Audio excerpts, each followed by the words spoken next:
સંધાન all Gujarat integrated classroom સેટેલાઇટના માધ્યમથી જોડતી કડી એટલે સંધાન. નમસ્કાર વિદ્યાર્થી મિત્રો, સંધાનના આ કાર્યક્રમમાં આપ સૌનું હાર્દિક સ્વાગત છે. હું ડૉક્ટર મંજુલાબેન વી પરમાર, સરકારી વિનિયન કોલેજ વાવ, બનાસકાંઠા ખાતે સંસ્કૃત વિષયના આસિસ્ટન્ટ પ્રોફેસર તરીકે ફરજ બજાવું છું.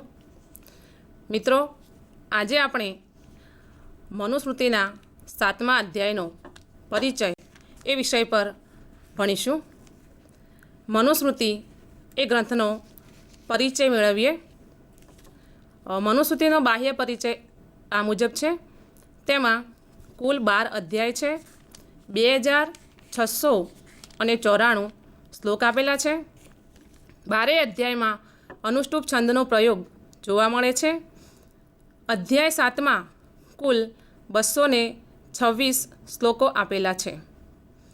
મનુસ્મૃતિ ગ્રંથ એ સંસ્કૃતમાં બહુ મહત્ત્વનો ગ્રંથ છે.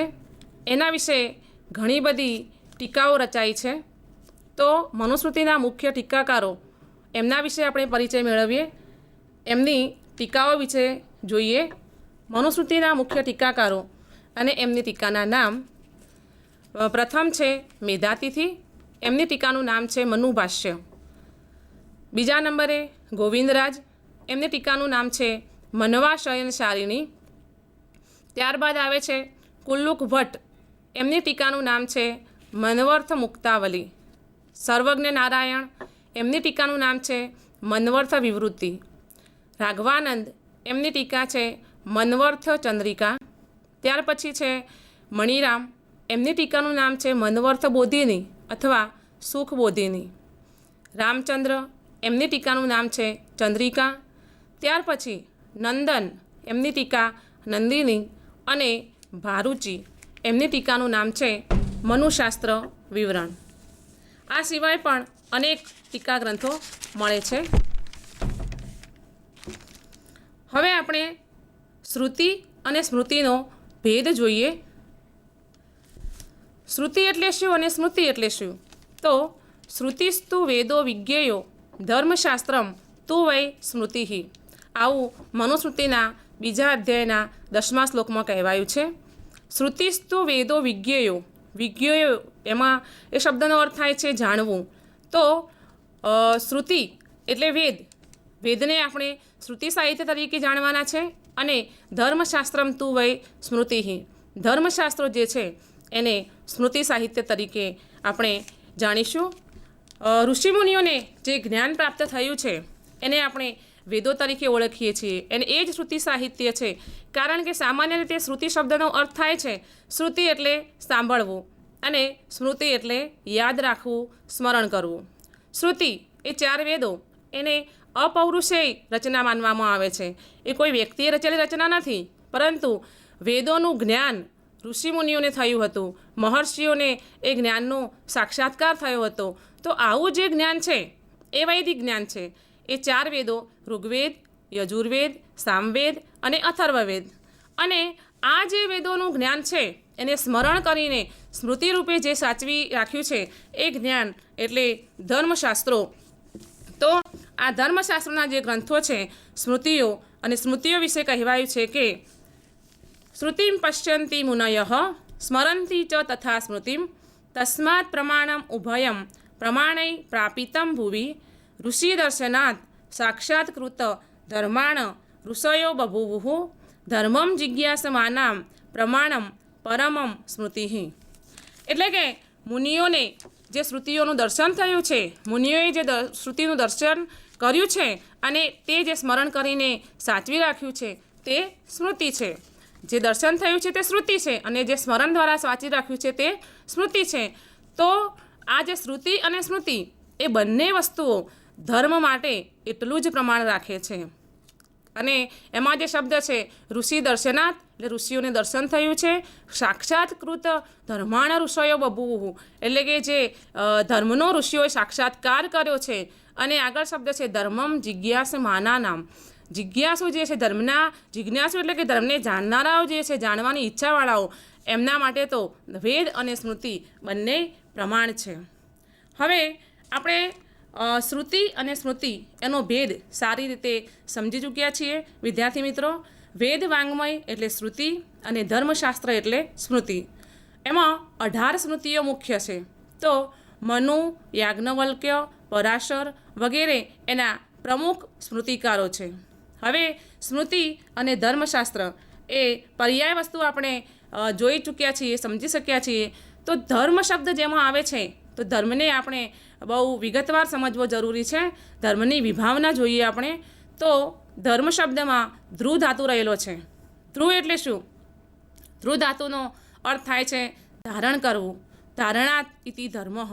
એમાં વ્યાખ્યા આપેલી છે કે ધારણાત ધર્મમિત્યાહુ ધર્મો ધારયતે પ્રજાહ. આવું મહાભારત કહે છે. તો ધ્રુવ ધાતુનો જે અર્થ થાય છે એમાં ધારણ કરવું, ટેકો આપવો, ઉન્નતિ આપવી, પોષણ આપવું. જે માનવી તરીકે મનુષ્યની જિંદગીને ટેકો આપે, પોષણ કરે તે ધર્મ. જે ઐહિક અને પારલૌકિક ઉન્નતિ આપે તે ધર્મ.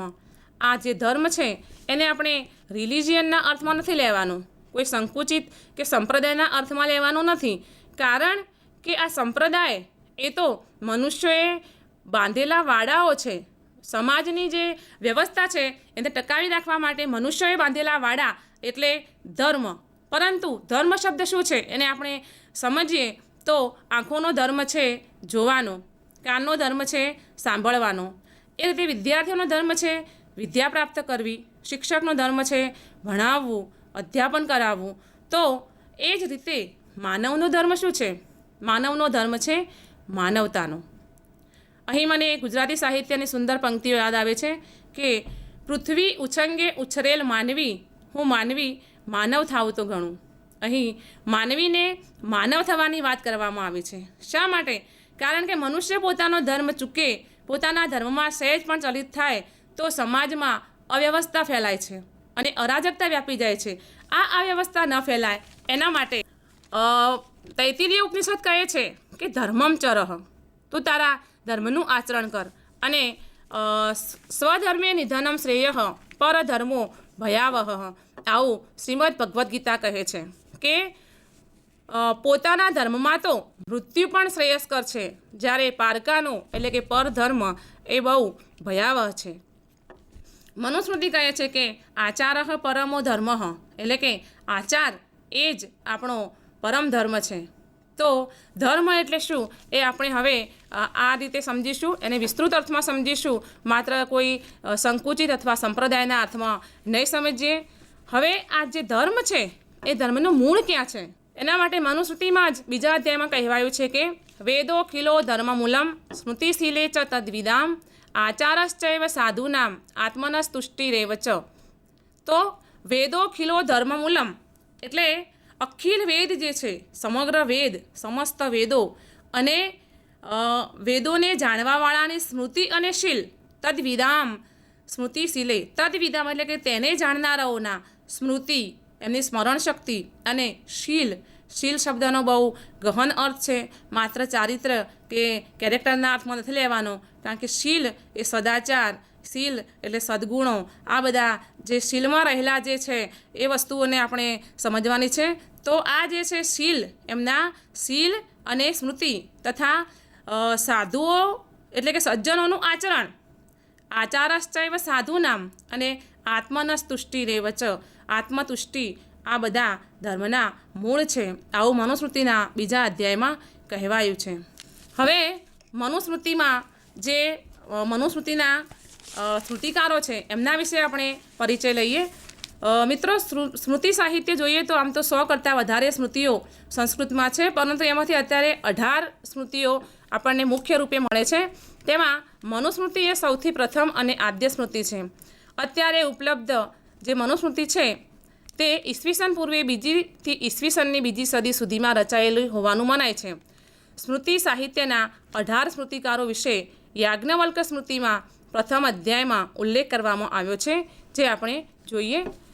કર્તારો ધર્મશાસ્ત્રાણામ મનુર્વિષ્ણુ યમો અંગીરાહ વશિષ્ઠ દક્ષ સંવર્ત શાતાતપ પરાશરાહ આપસ્તંભ ઉષનો વ્યાસાહ કાત્યાયન બૃહસ્પતિ ગૌતમ શંખલિખિતો હારિતો અત્રિ રહમ તથા.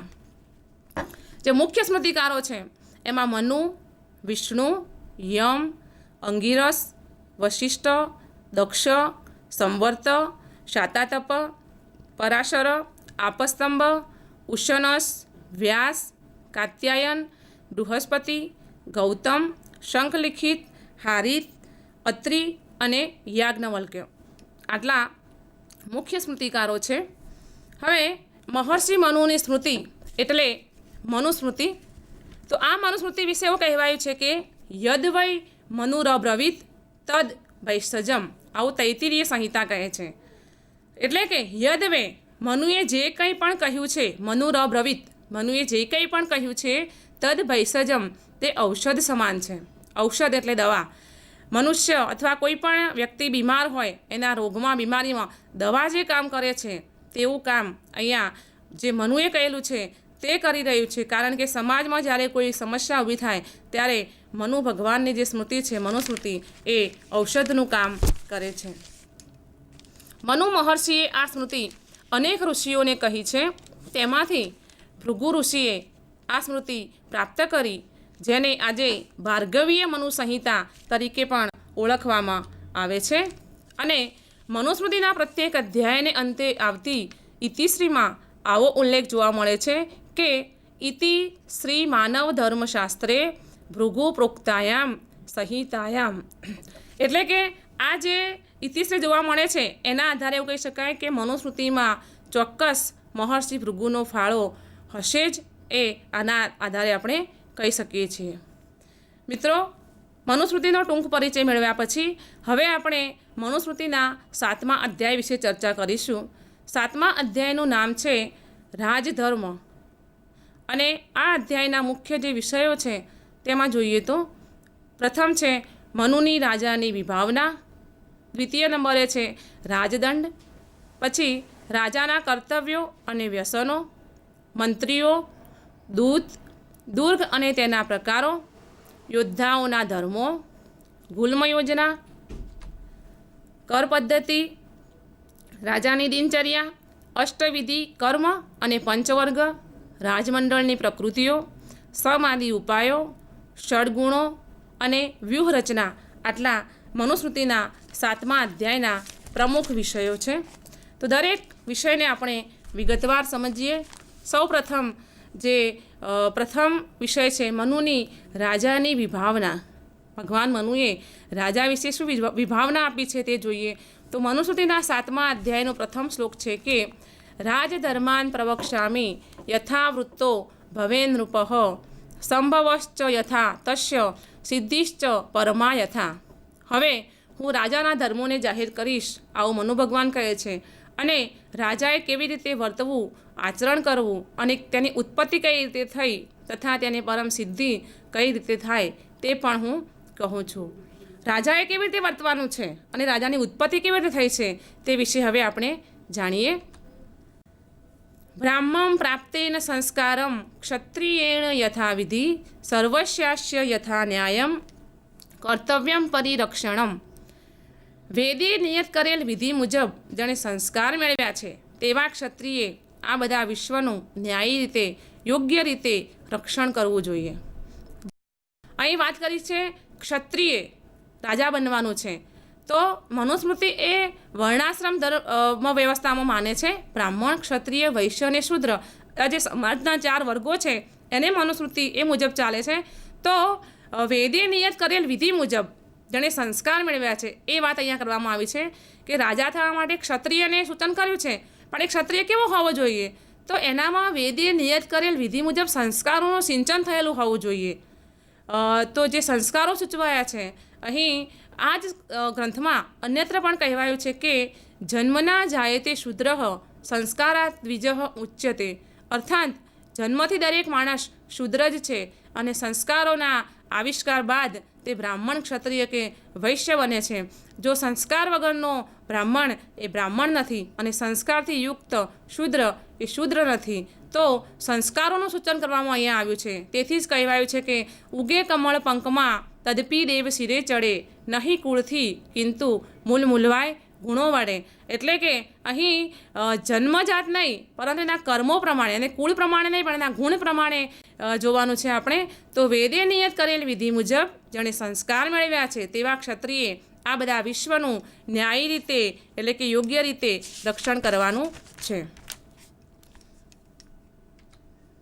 આ રાજાની ઉત્પત્તિ કેવી રીતે થઈ છે એ વિશે મનુ ભગવાન જણાવે છે કે ઇન્દ્ર નિલય યમ અર્કાણામ અગ્નેશ્ચ વરુણશ્ચ ચ ચંદ્ર વિત્તેશયોશ્ચૈવ માત્રા નિર્હત્ય શાશ્વતી. ઇન્દ્ર, વાયુ, યમ, સૂર્ય, અગ્નિ, વરુણ, ચંદ્ર, કુબેર આ જે 8 લોકપાલો છે એમાંથી સનાતન અંશોને કાઢીને ઈશ્વરે રાજાને સર્જ્યો છે. એટલે રાજા એ કોઈ સામાન્ય વ્યક્તિ નથી, એનામાં દિવ્ય ચેતનાનો અંસાર છે, એનામાં દિવ્ય તત્વ છે. કારણ કે 8 જે લોકપાલો છે મહત્ત્વના એમનામાંથી સનાતન અંશો કાઢીને પછી ઈશ્વરે રાજાનું સર્જન કર્યું છે. તો આ જે રાજા છે તે સર્વના મનને અને ચક્ષુઓને સૂર્યની જેમ તપાવે છે. તેથી પૃથ્વી પર કોઈ પણ તેની સામે જોવા સમર્થ થતું નથી. હવે બહુ મહત્ત્વની વાત છે કે બાલો અપી નાવ મંતવ્યો મનુષ્ય ઇતિ ભૂમિપઃ મહતી દેવતા એશા નરરૂપેણ તિષ્ઠતિ. રાજા જો બાળક હોય, બાલો અપી બાળક હોય તો પણ તેને સામાન્ય મનુષ્ય ધારીને તેનું અપમાન કરવું જોઈએ નહીં. કારણ કે મનુષ્યના રૂપમાં રહેલો એ મહાન દેવતા જ છે. અહીં બાળક હોવાની વાત કરી છે. રાજા હોય અને બાળક હોય એવું ન બને, પરંતુ ઘણીવાર કોઈ યુવાન અથવા કુંવર રાજા બની જતા હોય, અથવા તો મનુષ્ય શરીરથી બાળક ન હોય પણ કદાચ મનથી બાળક હોઈ શકે. એવું આપણે ન્યાયશાસ્ત્રનો એક ગ્રંથ છે તર્ક સંગ્રહ, એમાં એના શરૂઆતનું જે મંગલ શ્લોક છે એમાં અન્નમ ભટ્ટે જણાવ્યું છે કે નિધાય હૃદિ વિશ્વેશમ વિધાય ગુરુ વંદનમ બાલાનામ સુખ બોધાય ક્રિયતે તર્ક